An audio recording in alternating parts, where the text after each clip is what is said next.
Hello friends, science concept notes में आप सभी का स्वागत है। आज हम क्लास 11 बायोलॉजी के बहुत ही इम्पोर्टेंट टॉपिक टैक्सोनॉमी और सिस्टमैटिक्स को इजी लैंग्वेज में समझेंगे। बहुत से स्टूडेंट्स को कन्फ्यूजन होता है कि टैक्सोनॉमी और सिस्टमैटिक्स में एक्चुअल डिफरेंस क्या है, क्या दोनों सेम है या इनका मीनिंग अलग है। अगर आप भी इस टॉपिक को रटने के बजाय इसके कॉन्सेप्ट को समझना चाहते हैं तो इस वीडियो को एंड तक जरूर देखें।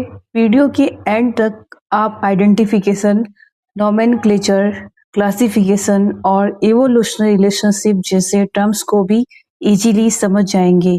तो चलिए बिना किसी देरी के शुरू करते हैं। टैक्सोनॉमी के काम को एक ट्रिक INC से याद रखो।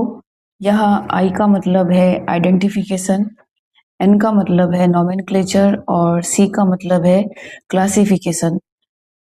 तो टैक्सोनॉमी में जीवों की सबसे पहले क्या की जाएगी? पहचान की जाएगी, यानी आइडेंटिफिकेशन किया जाएगा और उसके बाद में उसको फिर वैज्ञानिक नाम यानी साइंटिफिक नेम दिया जाएगा और अंत में उसे सही ग्रुप में वर्गीकृत यानी क्लासिफाई किया जाएगा।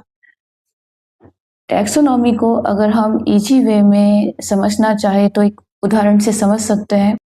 मान लो जंगल में एक जानवर दिखा, तो सबसे पहले हम उसके कैरेक्टरिस्टिक्स यानी लक्षणों को देखेंगे। वो जानवर जो हमें दिखा है, उस जानवर के शरीर पर धारियां है, उसमें स्तनधारी के सभी लक्षण हैं, वो मांसाहारी है और कैट फैमिली से वो मिलता है। इन फीचर्स को हम क्या करेंगे, बुक्स कीज या जो रिकॉर्ड्स है उससे कंपेयर करके हम ये निष्कर्ष निकालते हैं कि ये जो जानवर है वो जानवर कौन है? टाइगर। तो ये जो हमने लक्षणों के आधार पर इसका जो नाम आइडेंटिफाई किया, ये ही क्या कहलाता है? आइडेंटिफिकेशन कहलाता है। अब इसके बाद में जब ये आइडेंटिफाई हो जाता है टाइगर, तो इसको एक वैज्ञानिक नाम दिया जाएगा। तो वैज्ञानिक नाम जो है इसका टाइगर का वो है पैंथेरा टाइग्रस। ये वैज्ञानिक नाम देने के बाद में इसको जो तीसरा स्टेप है टैक्सोनॉमी का की ग्रुपिंग करना, यानी कि इसको सही ग्रुप में क्लासिफाई किया जाएगा, यानी कि इसका जो किंगडम है कौन सा है, फाइलम कौन सा है, क्लास, ऑर्डर, स्पीसीज, ये सभी सही ग्रुप में इनको रखा जाएगा। शॉर्ट ट्रिक से आप समझ सकते हैं, आइडेंटिफिकेशन का मतलब होता है नाम पता लगाना और जो नोमेनक्लेचर है इसका मतलब होता है साइंटिफिक नेम देना। क्लासिफिकेशन का मतलब है कि जो जीव है उसको सही ग्रुप में रखना।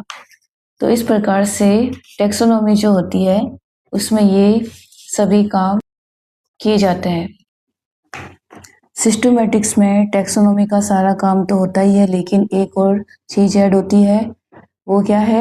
ऑर्गेनिज्म के इवोल्यूशनरी रिलेशनशिप यानी विकास के संबंधों को समझना।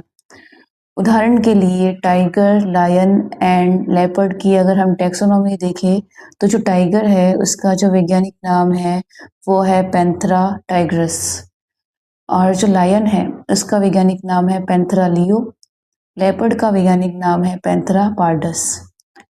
लेकिन सिस्टमैटिक्स से ये भी पता चलता है कि इन तीनों का जो जीनस है सेम है, यानी इनका जो पूर्वज है वो समान रहा होगा।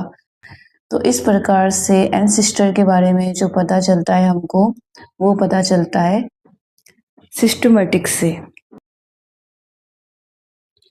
वीडियो अच्छा लगे तो वीडियो को लाइक करें, शेयर करें और चैनल को सब्सक्राइब करें। Thank you.